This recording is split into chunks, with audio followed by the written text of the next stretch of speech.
Yeah. I want to ask, because black women now are the lead, at least for our community, degree holders. They are the lead now breadwinners. They are the lead entrepreneurs. How do we get this for the brothers? The men need some of this. You gotta help us out, I do please. agree. I know, trust me, because I get this question. Yes. The numbers actually are the reason that dictate what we do. So all my clients, not even intentionally, when I had the PR marketing company, were all men. I do even angel invest in black men, all men. Yes. I angel invest all the time in men. But the numbers for the firm dictate what we do.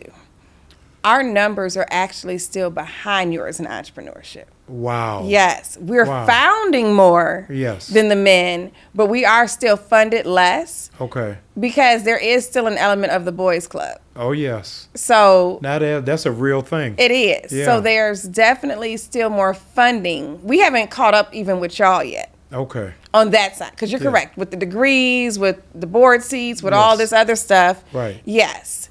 But in the area of entrepreneurship funding, the men are still ahead of the women. I'll give an example. Women overall, regardless of race, are only at 1.9%.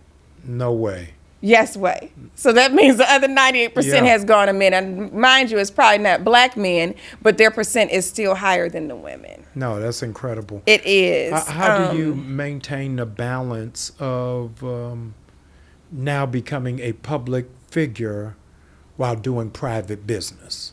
So I'm seeing you on the Today Show, The View. I'm seeing you all over social media. You done kidnapped my whole Explore page. But you didn't go into this work for that. No. And then the last year has really thrust you into another place. My dad said something to me some years ago that messed me up. He said, this is the first generation where you can become a celebrity without having talent. You are becoming a celebrity for doing the work, not for singing, not for dancing, not for move, but really advancing people. And with that, you got to deal with the heat of a celebrity while you are in reality a servant. Yeah, because I didn't plan for this. Yes. I always knew I'd create impact in the world. Yes. I've always known that in my heart. I've always believed myself to be dynamic.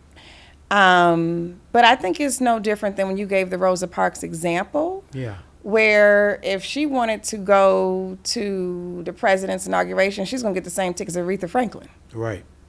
So I do think that can happen, which I'm living it right now. And that's somebody who's like a godmother to me. Like I grew up around Rosa Parks. Oh, Detroit. Yes. Detroit. Well, not even that. That was my father's client growing up. Wow. Oh, no. Wow. Yes. I mean like a real godmother. This is somebody I check on after school. Wow. Yes. I traveled 2 summers with her of my high schools. Incredible. Yeah. I think 15 and 16. So you were really prepared for this without even knowing that this was preparation. I did not know that at the time. Yeah. I have pictures with her that are endless. I had no clue. What would you say? But I don't know if I answered your question. You said, how do I handle the both? Yeah. I think I'm just taking it one day at a time. Yeah. Yeah.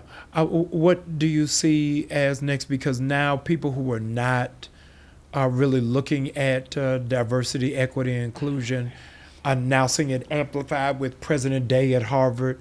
We're seeing it amplified with so many corporations who made it pledges around George Floyd.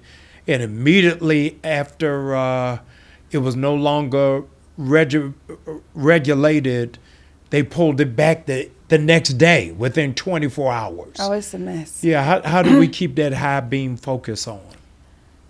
Whew. This is so layered. Right now in the news, just as of last week, the governor of Utah signed a bill along with 5 other states that has made DEI illegal. Wow. Oh, yeah, I'll pull it up. It's New York Times. Y'all can pull it up. Seriously, it's now prohibited. The law has prohibited. That's why my case is such a precedent case. Yeah. It's because they're trying to use the law to say that these types of programs, this type of funding should be illegal. Not just us saying it, they don't want it to exist at all. Wow. Oh, yes. And laws are being made and created in live time while I'm in a federal lawsuit to stop this. Yeah. I said, this is wild. And it is sophisticated racism. So in the hour of Rosa Parks, you could march until the whites only sign is down. You can march until you can eat at the lunch counter. But DEI is a little bit different because you have to have the data.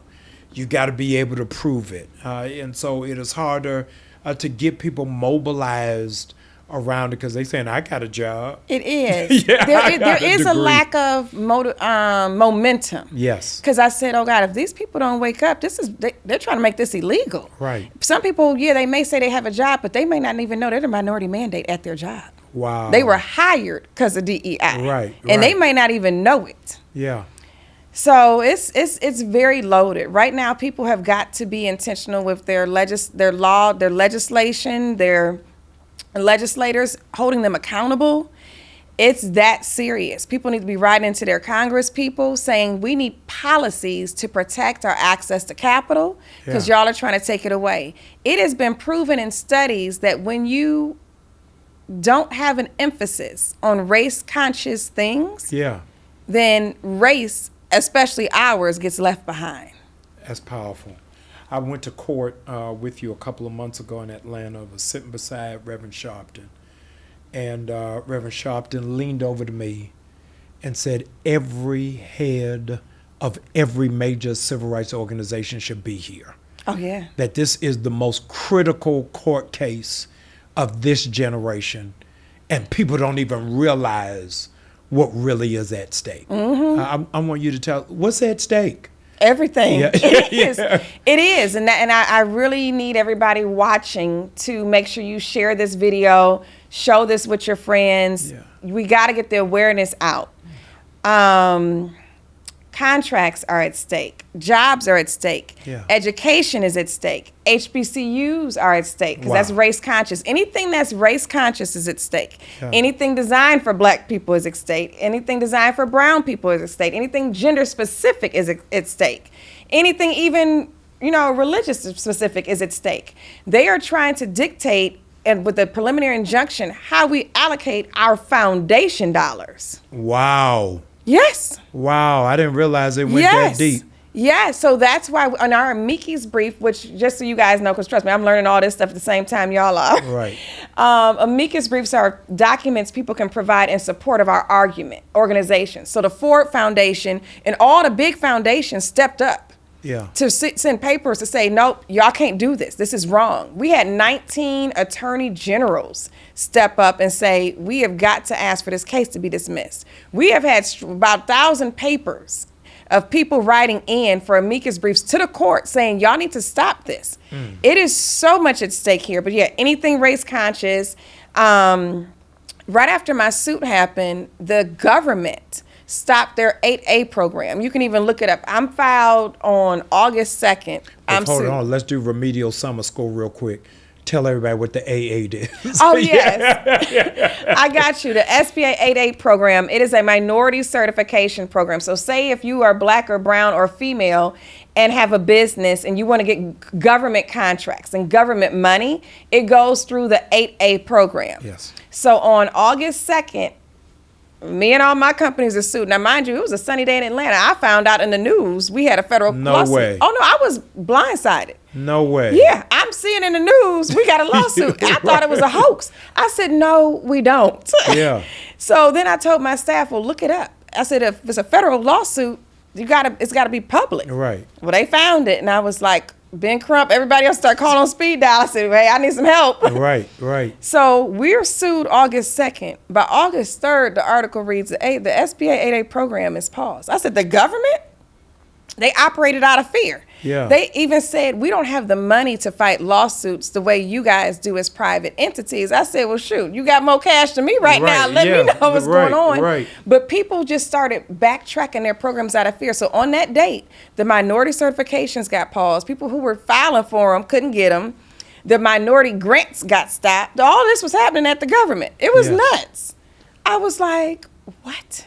We're in the middle of which is probably going to be one of the most tense presidential election cycles. I'm going to make you moderator of the presidential debate for 90 seconds. If you have in front of you Donald Trump and Joe Biden, both of them are in front of you. You're saying, listen, I represent a legion of forward-thinking black women who are founders but not funded. I'm taking your language. What would you want to hear from either candidate? Then you say, okay, well, this is a campaign I can get with. That is so loaded, Dr. Brown. Because I got questions even beyond my court case. That is so loaded.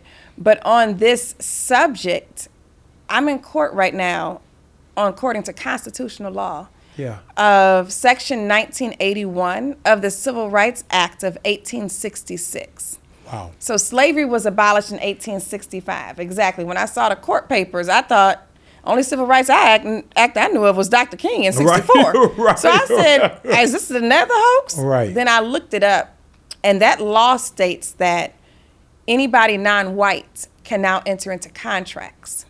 So prior to the abolishment of slavery in 1865, it was illegal for black people to even enter into contracts.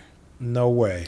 Yes way. This law that they are putting me in court at, saying that I am violating it, was put in place to protect our economic freedom. Yes. So my question, of course, to the presidential candidates would be, what laws are being put in place, or are they going to put in place to protect our economic freedom? Yeah. I was having a conversation recently with a gentleman who was talking about